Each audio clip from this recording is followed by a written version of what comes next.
अस्सलाम वालेकुम, मेरा नाम है फैज़ान, कराची नौजवान फाउंडेशन का चेयरमैन। जैसा आपको पता है, बारिश के अंदर आपने बहुत सारी वीडियोस ऐसी देखी होंगी कि लोग जो है मेन होल के कैप ना होने की वजह से कभी बच्चे गिर रहे हैं, कभी बाइक समेत जो है बाइक राइडर्स गिर रहे हैं। तो मेरी आप लोगों से गुजारिश है कि भाई अगर आप सिंध गवर्नमेंट की तरफ नज़र रख के बैठे हैं कि वो आपका मसला हल करेगी, तो आप इस ख्वाब की दुनिया से बाहर आ जाएँ।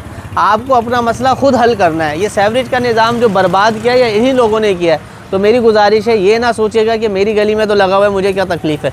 जहाँ जहाँ हमारी नज़र पड़ती है और हमें लगता है कि यहाँ पर ज़रूरत है, तो मेरी आप लोगों से दरख्वास्त है कि हमारे आर्जी मरकज़ी कैंप आएँ। नॉर्थ कराची सेक्टर 5 है, near government degree boys college, वहाँ से आके ले जाएँ।